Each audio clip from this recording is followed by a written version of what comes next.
ಬಾಂಧವರಿಗೆ ಪ್ರಗತಿ ಚಾನಲ್ಗೆ ಆತ್ಮೀಯವಾದಂಥ ಸ್ವಾಗತ ರೈತರೇ. ಇಂದಿನ ಜೋಳದ ಮಾರುಕಟ್ಟೆಯ ಬೆಲೆಯನ್ನು ನೋಡಿಕೊಂಡು ಬರೋಕ್ಕಿಂತ ಮುಂಚೆ ಇನ್ನೂ ಯಾರು ಹೊಸದಾಗಿ ನಮ್ಮ ಯೂಟ್ಯೂಬ್ ಚಾನಲ್ನ ನೋಡ್ತಾ ಇದ್ದರೆ ಸಬ್ಸ್ಕ್ರೈಬ್ ಆಗಿ. ನಾವು ಪ್ರತಿದಿನ ಮಾರುಕಟ್ಟೆಗಳ ಬೆಲೆಗಳ ಅಪ್ಡೇಟ್ ನೀಡ್ತಾ ಇರ್ತವೆ. ಚಾನಲನ್ನು ಈಗಲೇ ಸಬ್ಸ್ಕ್ರೈಬ್ ಆಗಿ.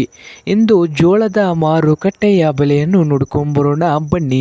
ವಿಜಯಪುರ ಮಾರ್ಕೆಟ್ನಲ್ಲಿ ಒಂದು ಕ್ವಿಂಟಲ್ ಜೋಳಕ್ಕೆ 2,600ದಿಂದ 2,800, 2,600ದಿಂದ 2,800 ವಿಜಯಪುರ ಮಾರುಕಟ್ಟೆಯಲ್ಲಿ ಒಂದು ಕ್ವಿಂಟಲ್ ಜೋಳದ ಬೆಲೆಯನ್ನು ಹೊಂದಿದೆ. ಹಾಗೆ ಹುಬ್ಳಿ ಮಾರ್ಕೆಟ್ನಲ್ಲಿ ನೋಡೋದಾದರೆ ಕನಿಷ್ಠ ಬೆಲೆ ಬಂದು 2,000, ಗರಿಷ್ಠ ಬೆಲೆ ಬಂದು 3,100 ರೂಪಾಯಿ.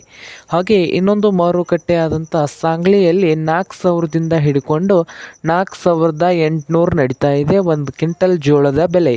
ಹಾಗೆ ಇನ್ನೊಂದು ಮಾರುಕಟ್ಟೆ ಆದಂಥ ಕಲಬುರಗಿಯಲ್ಲಿ 3,000 ರೂಪಾಯಿದಿಂದ 3,000ದಿಂದ ಹಿಡ್ಕೊಂಡು 4,000 ರೂಪಾಯಿವರೆಗೆ ಒಂದು ಕ್ವಿಂಟಲ್ ಜೋಳದ ಬೆಲೆಯನ್ನು ಹೊಂದಿದೆ. ಇದು ಇಂದಿನ ಜೋಳದ ಮಾರ್ಕೆಟ್ನ ಬೆಲೆ ಆಗಿದೆ.